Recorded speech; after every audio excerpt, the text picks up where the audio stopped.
Assalomu alaykum. Bugun biza yangi proyekt boshladik. Bu proyektimiz elektriklar hayotidan podkast bo'ladi. Bugun tanlagan mavzuyimiz elektriklarni xizmatlarini narxlari bo'ladi. Bugun bizada mana Umid akam, Rustam akam va Xislat akam tashrif buyurgan. Umid aka, Assalomu alaykum. alaykum assalom, assalomu alaykum. Elektrikada mana xizmat ko'rsatasiz. Xizmatlaringiz narxlari bilan tanishtirib o'tsangiz. Xo'p, avvalambor assalomu alaykum. Mani ismim Umidjon. Umid Elektro brend bilan tanilganman Instagramda hamda 15 yildan beri shu montaj yo'nalishida yuraman. Bugungi kunda eng qiziqtirayotgan mijozlarimizni eng qiziqtirayotgan savol narx bo'yicha avvalambor.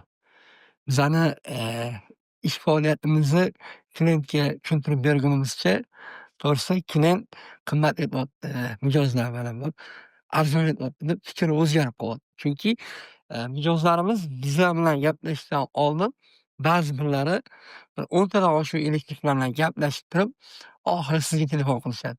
Shunga o'xshagan gaplar. Shunaqa. Narxga keladigan bo'lsak, именно Toshkentda men o'zim ishlab yuribman anchadan beri. 100 dan oshiq uchastkalar hamda 100 dan oshiq kvartiralar, pромышленный zonalar, elektrikaga oid, montajga oid yo'nalishdagi anchadan beri shu ish bilan shug'ullanaman. Именно ko'pchilikga qiziqtirayotgan savol mana shu xonadondan, ya'ni 60 mingdan 150 minggacha narx o'ynaydi. Bu narx o'ynashiga nimalar sabab bo'ladi? Nima omillar? Omillar avvalambor uchastka, kvartira, pромышленный zonalar, keyin proyekt bilan keladigan joylari, shunga o'xshagan holatlar hamda eng glavnisi klientlar bilan, mijozlar bilan gaplashayotganda narxi biza ishimizni ularga to'g'ri tushuntirib bera olsakgina ular o'sha bizni yo'nalishimizdagi holatga tushunishligi mumkin. Tushundik siznikini. Rustam aka, sizni xizmatlaringiz narxi va nima xizmat ko'rsatishingiz bilan tanishib o'tsak endi. Xo'p, hammaga assalom avvalambor. Mani obunachilarim taniydi. Ismim Rustam, elektrodoktor.uz Instagram sahifasini asoschisiman.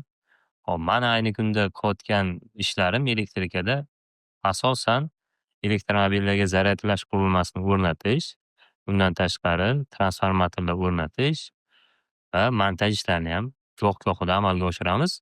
Bizni xizmat narxlarimiz odatda ishi salohiyatiga qarab turib belgilanadi. Hozirgi kunda 1,5 million so'mdan 3,5 million so'mgacha bo'lgan oraliqda narx-navoga to'g'ri keladi bizning ishimiz.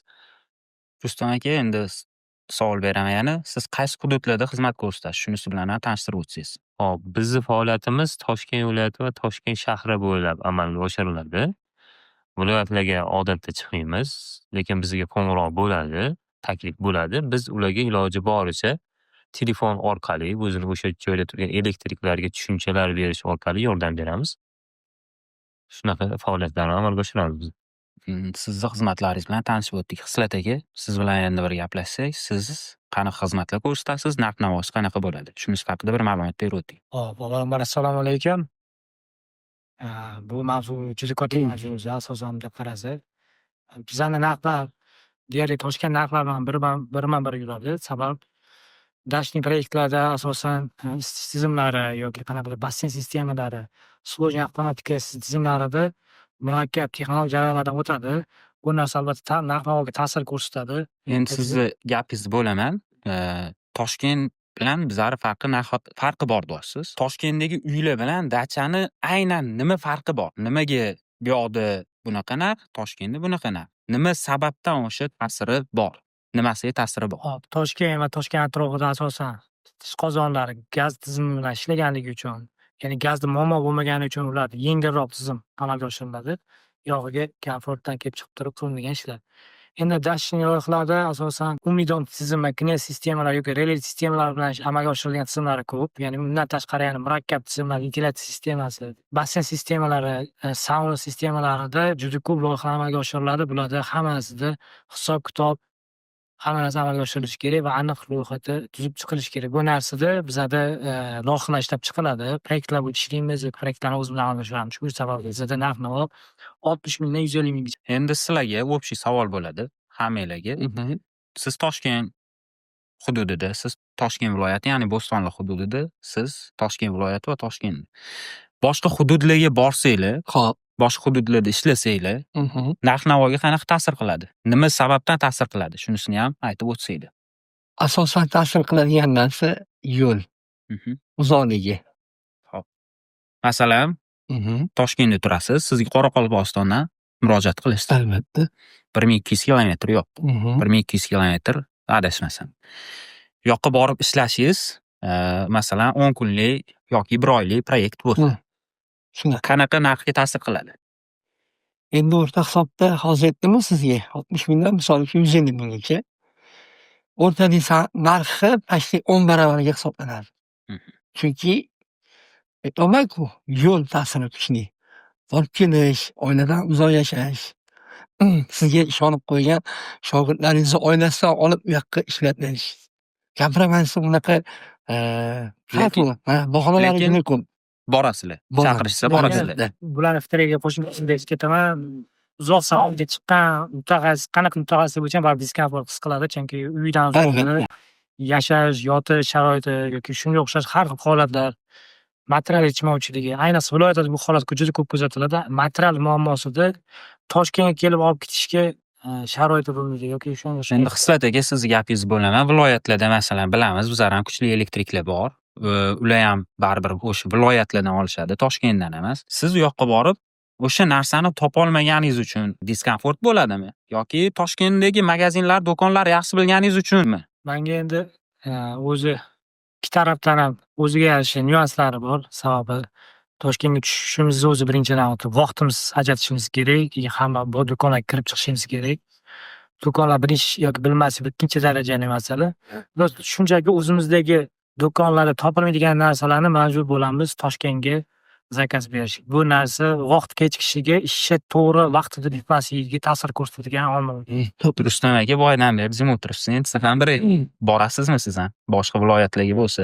Endi mani faoliyatim bo'yicha ishga chiqib bo'lsa agar viloyatda ochig'i uzoqroq joylarga bormayman.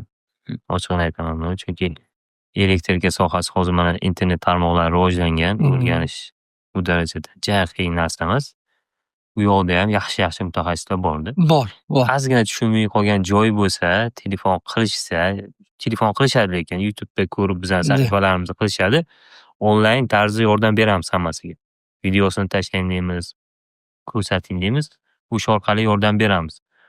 Men misol uchun qiyin vaziyat bo'lsa, endi kimdir tushunmaydigan vaziyat bo'lsa borishim mumkin.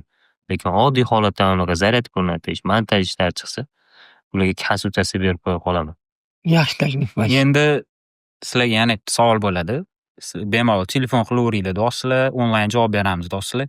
Ish vaqtinglar qanaqa belgilangan soati? Masalan, kimlargadir kechqurun soat 2 da ham, 3 da ham telefon qilishadi. Meni o'zimni opitimdan o'tgan. Men o'zimga ham kechasi soat 2-3 da ham telefon qilib so'rashadi. Bunaqa vaziyatda nima qilasizlar? 2-3 da telefon qilsa kechqurun. Endi bu savolga men aniqroq javob berganim yaxshi. Sababi bizada tog'li region bo'lgani uchun dashtli proyektlarda asosan sauna tizimlari ishlatiladi. Ya'ni tenlar quyilishi yoki qanaqadir basseynlar bilan ishdan chiqish holati. Bu holat asosan mijozlarimiz kechqurun joylashuvdan keyingi bo'ladigan muammolar. Bu holatda bizani startli narximiz уже двухкратный narxga ketadi. Sababi kechqurungi charchoqdan keyingi qilinadigan ishga juda katta ta'sir ko'rsatadi. Shuning uchun bizani startli narximiz 300 mingdan boshlanadi. Va biz bu holatni bartaraf etishimiz uchun bizga kerakligi zapchastlar bilan, ya'ni materiallar bilan borishimiz kerak bo'lib qoladi. Topilmasligi holatlari ham kuzatiladi. Mana shu gapingizga qo'shimcha qilib o'taman. Men o'zim ko'p joyda eshitganman, ko'p joyda bilaman. Masalan, elektriklar chaqirishadi vizovga. Siz montajdan tashqari barib bor. Bu muammo hal berasizlar. Kechqurun 10-12 ham farqi yo'q. Hal qilib berganda, masalan, sizni turgan hududingiz, siz Toshkent hududidasiz, sizni o'sha Instagram orqali yo YouTube orqali topishdi, telefon qilishdi.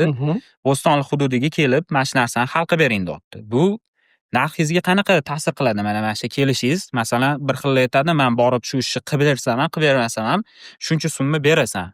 Chunki men borib ko'raman. Xo'p, yaqinda shunaqa bir holat bo'ldi. Mana shu Chorvoqda telefon qilishadi. Chunki Chorvoqni ba'zi bir